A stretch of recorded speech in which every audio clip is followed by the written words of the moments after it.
Oh, ito na yung island, kabayan, no? Tinatawag ito pulo, tawag niya dyan. Pulo. So kung titignan mo, para siyang beach, pero walang mga naliligaw dito, no? Ayan.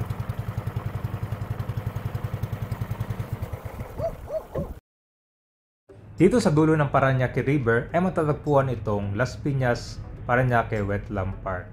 Ito ay malaking area surrounded by mangroves areas na napoprovide ng mga opportunity for source of food para sa mga iba't ibang klaseng mga birds.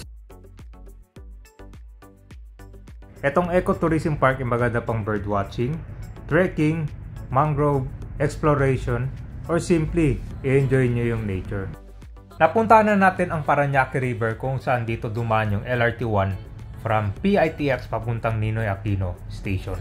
Na-update na rin natin kasi dito nagkaroon na ng mga dredging. Pupuntahan din natin itong Manila Bay area. Actually sa dulo na ito ng Parañaque River. Ito yung mga balsa na tinatawag nila. Isa itong uri ang transportasyon na pantubig at karaniwang nililika sa pamamagitan ng pagkakabit ng mga ibang materyales. So yung pinaka-float niya kabay, maraming mga styro yan na naglalakihan. So marami din pala mga balsa dito malapit sa breakwater yan ng Manila Bay.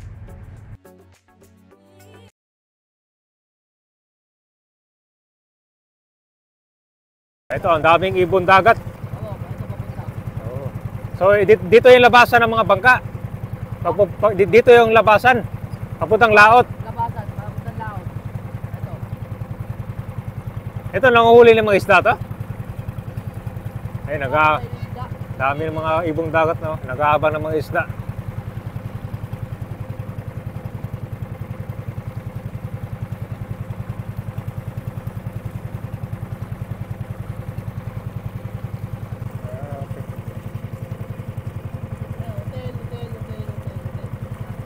Ito pala itsura ng dulo ng Parañaque River. Sino ang kabayo, no? Dahil mga motor, oh. Pero motor lang yata makakadaan. One way na lang to eh. Kasi inaayos yung kalsada. Dahil nagagawa sa ano? Di ba, mahirap pag nakasabayan yung dalawang sasakyan. So, mabuti at least motor lang yung makakadaan.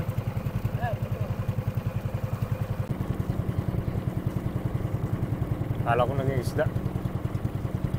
Oh, ito na yung island, kabayan, no? Tinatawag ito pulo, tawag niya dyan.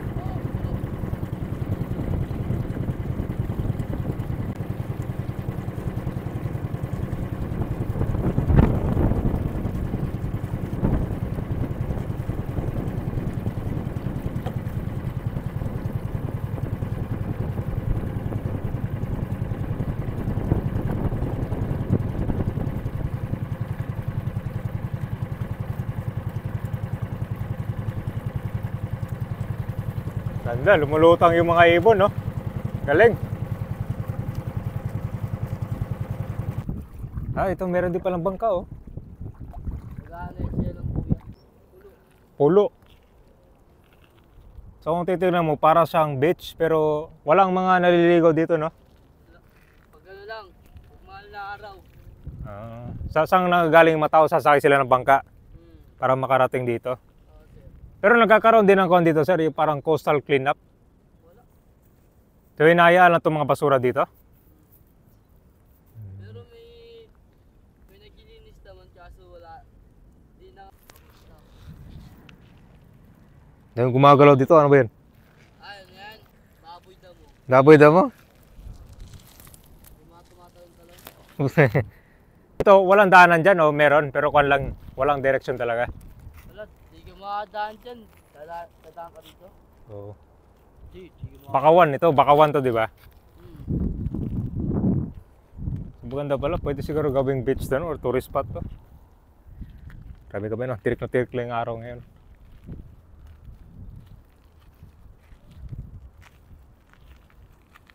Yan o kasi yan dito, may tulay yan dyan eh. So ito, river pa to o bay na? Bay na? Oo. Okay. Ayan, at least nasilip na natin itong dulo ng Parañaque River. Ito, malakas yung hangin. Ngayon, simula dito, pupunta tayo doon malapit sa Manila Bay para ipipicture ko itong mga balsa na malapit doon sa breakwater.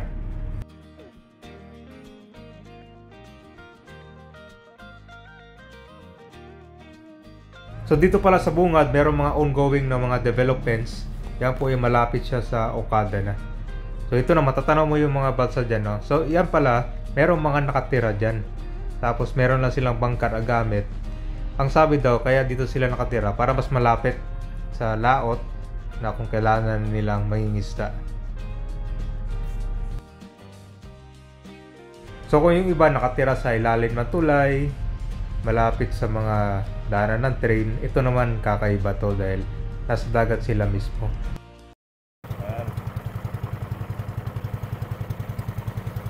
So hanggang dito lang pala, merong breakwater eh. Okay. Saan yung bahay ng kalmo, sir? Tita? Ayun. Saan? Pwede lapitin natin, sir? Saan? Ito? Ito. Ito? May tao, yung may puti pangka. O sige, puntahan natin, sir. Ito, may tao. Ayun. So, paano nila ginawa tong bahay? Dito na? O Ito sa ano, pulo. sa pulo, no? Oo. So, itong balsa, gawa siya sa kawayan. Oo. Yung panglutang, sir, ano yung gamit? Cellphone, James, ano, tatata. Ay, ito, styro? Ayan, chongko. Mababaw lang yung level ng tubig dito. Okay. Malalim din pala. Babaw. Pwede ka na maligo dito. Ang ganda. Malalim siya. Yung mga floating house dito sa area ng Manila Bay. Tapos sa likod naman nila. Actually, malapit sa Okada na to. Okada na, sir, no? Yun, Okada na yan, no? Ito yung madalas hindi nyo nakikita dito sa dulo nitong Parañaque. Tsaka visitahin natin dito. Pero paano pag concert, bagyo? Anong nangyayari dito? Nakikiusap kami dyan. Sisilong kami doon sa gilid. Pagkatapos ng bagyo, basta naman. Pero doon sa concert, yung pinakabungad niya, pwede magtapak doon. Pwede naman. Pwede. Yung sa kwan lang, bawal. Hindi. Pwede naman siya, kaso nga lang. Hindi ka lang makapasok. Pwede rin naman. Kaso may mga gwardiya kasi dyan. So dyan lang ka lang magtapak, sir, no? Okay. So ito, sir, tawag ito, balsa. Gawa sa ano to siya, kawayan. Kawayan tapos styro. Styro lang pala. Para lulutang siya. Ang galing pala, no? Tapos, yung nakatali lang yung styro dito. Parang ganyan, sir, no? Ang galing pala. Lahat ng sa So, ang puna lang nito, mga kawayan. kawayan, pantali, tapos lubid, tapos kapal. Abot din mga 20. 20 na mga 20 mil. Kasi pinipili natin. Pag di master. So, konti pa lang kayo dati dito. Kailan Ano? nagsimula, sir? Hindi ko alam, mga 2000. Kailan ba nagsimula din mga bansa na ito? Hindi na ba kumpisa?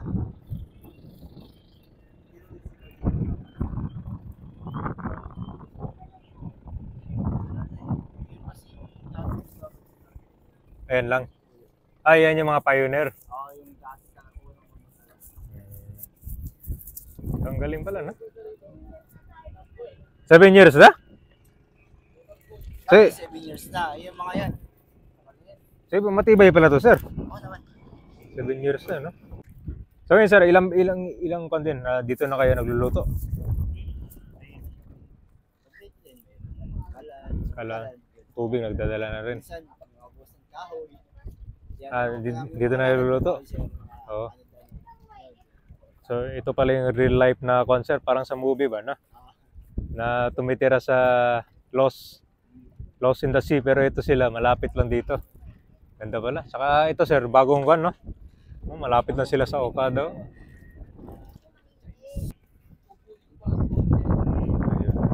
So ito, meron din tao dito. Oo, kaso dun sa baba. Ang galing pala, ganito pala yung tsura niya, lumulutang. Ang galing. Parang ito yung styro ng Repsir, no? Tama ba? Oh.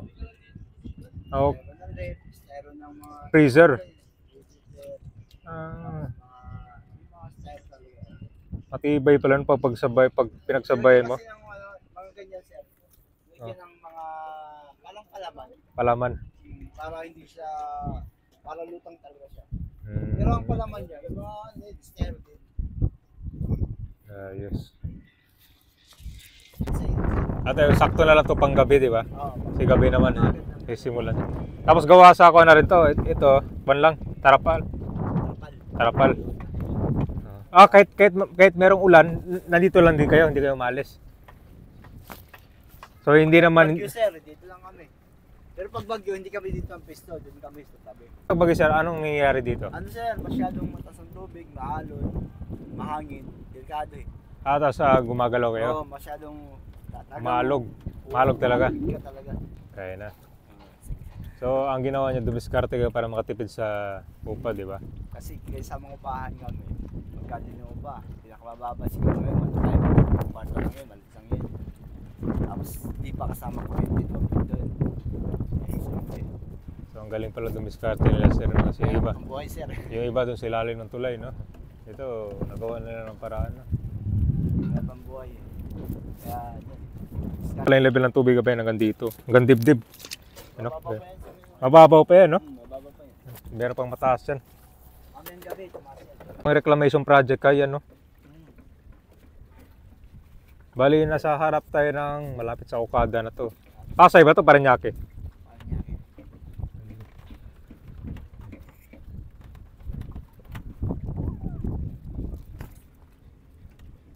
Sige, baba.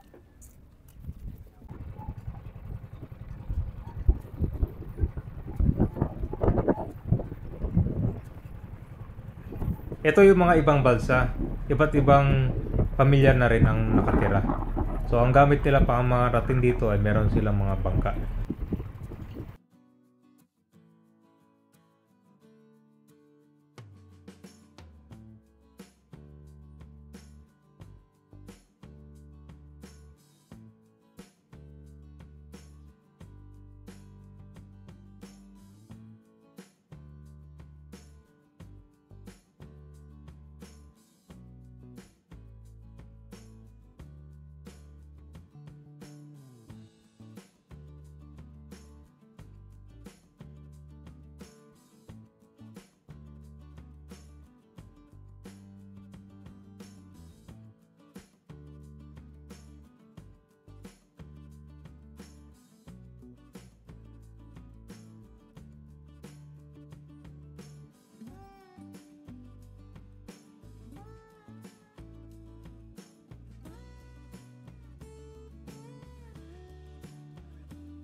Kapag merong malakas na bagyo, lumilipat sila dumalapit sa Parañaque River.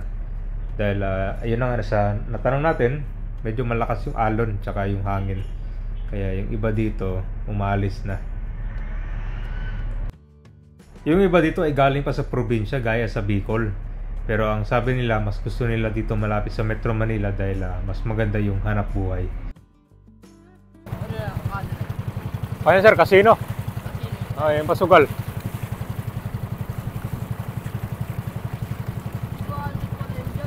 Ha? lahat pala mga pupunta pala dyan.